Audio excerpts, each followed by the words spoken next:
Hello दोस्तों, कैसे हो आप सभी। आज मैं आपके लिए कहानी लेकर आई हूँ माँ का आंचल।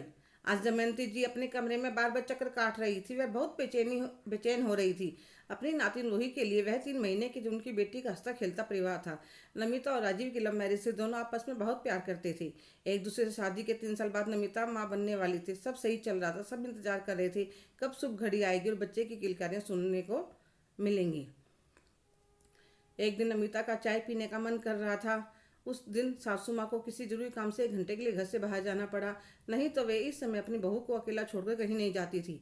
राजीव ऑफिस गया था, उसके पापा अपने दुकान पर। नमिता ने सोचा चाय बनाकर पीनी है, मैं बनाकर पी लेती हूँ। वह चाय बनाने गई। पता नहीं कैसे उसका पैर फिसल गया और वह पेट के बल गिर पड़ी। इतनी देर में उसकी सासू माँ दरवाज़ा खोलकर अंदर आ गई। वे एक चाबी अपने साथ लेकर गई थी कि बहू सो रही होगी तो उसे परेशान नहीं होना पड़ेगा। जैसे ही उन्होंने दरवाज़ा खोला, बहू के चिल्लाने की आवाज़ सुनी। वह दौड़कर अंदर भाग बहू को नीचे पड़ा देखकर जल्दी से राजीव के पास फ़ोन कर उसे उठाने की कोशिश करी। पर वह अकेली उठा नहीं पा रही थी। इतने में पड़ोस से आवाज़ सुनकर 1-2 पड़ोसन भी आ जाती हैं। सासू माँ उनकी मदद से जल्दी से बहू को लेकर अस्पताल पहुंच जाती है और राजीव को फ़ोन कर देती है। वह भी सीधा वहीं पहुंच जाता है। डॉक्टर के बहुत कोशिश करने पर भी वे नमिता को नहीं बचा पाए। बच्ची को देखकर कलेजा फट रहा था। पैदा होते ही बेचारी बिन माँ की हो गई। 1 महीने तक मैं ही अपने होश में नहीं थी। बेटी के जाने का दुख मैं डूबी हुई थी। मेरे पति ने मुझे बहुत मुश्किल से संभाल रखा था। बस अब राजीव के मम्मी पापा उसकी दूसरी शादी करना चाहते हैं।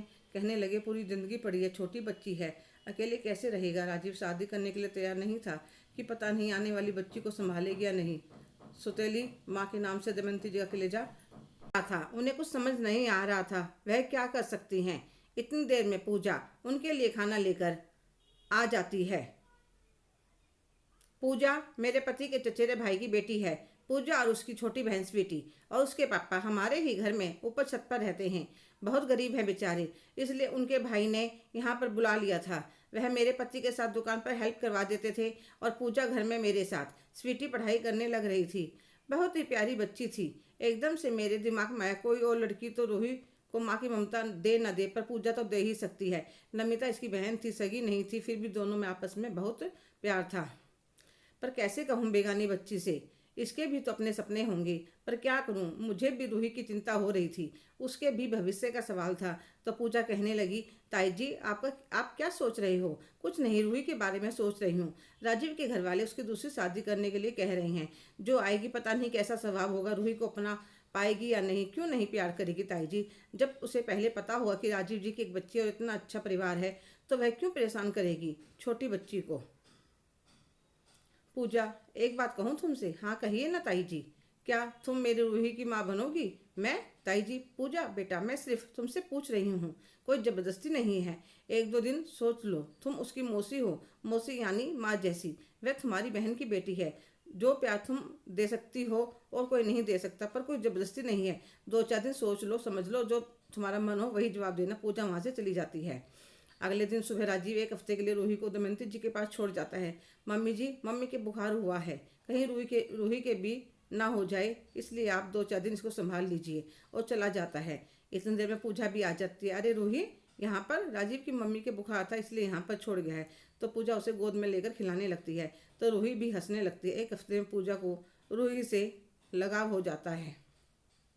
पूजा अपने पापा से बात करती है तो वे कहते हैं, बेटा देखो, भैया भाभी के हमारे ऊपर बहुत एहसान है, फिर भी मैं यह बात कहूँगा कि कोई जोर जबरदस्ती नहीं है, जो तुम्हें ठीक लगे वही करना। पूजा शादी के लिए हाँ कर देते। सिंपल सा समारोह करके शादी हो जाती है। पूजा रूही की माँ तो बन जाती, पर राजीव उसे पत्नी का दर्जा नहीं दे पाता। पूजा ने अपना सारा ध्यान रूही पर लगा दिया था और सास ससुर का, घर की जिम्मेदारी सबका बहुत अच्छे से ध्यान रखती थी। रूही का पहला जन्मदिन था। पूजा बड़ी लगन से तैयारी में लगी थी। राजीव को उसकी माँ अपने पास बुलाती है और कहती है, बेटा देखो, पूजा ने तो अपना पूरा धर्म निभाया है, माँ का, बहू का, पत्नी का। अब तुम्हारी बारी है अपना फर्ज निभाने की। माँ, मैं भी उसके लिए कोई कमी नहीं रखी है, उसकी सब जरूरत का ध्यान रखता हूँ। बेटा, एक औरत को पति के प्यार की और उसके साथ की सबसे ज़्यादा ज़रूरत होती है। पर माँ, मैं नमिता से प्यार करता हूँ बेटा। संसार में रहकर संसार की सारी जिम्मेदारियाँ, सारे फर्ज पूरे करने पड़ते हैं। बाकी तुम समझदार हो। राजीव की माँ शाम को पूजा को एक बहुत ही सुंदर साड़ी और कुछ गहने देती है। तैयार होने के लिए जब वह पहनकर तैयार होकर आती है तो राजीव भी उसे देखता रह जाता है, क्योंकि उसने अभी तक उसे नज़र भरकर देखा नहीं था। जन्मदिन मनाने के बाद जब सब मेहमान चले जाते हैं, पूजा से कहती है, बेटी आज रूही को मैं अपने पास सुलाऊंगी, मेरा दिल कर रहा है। राजीव, तुम जाओ, थक गए होगे, अपने कमरे में जाकर आराम करो। पर माँ, रूही मेरे बिना नहीं सोएगी। सो जाएगी, मैं भी दादी हूँ इसकी। और वह रूही को लेकर अपने कमरे में चली जाती हैं।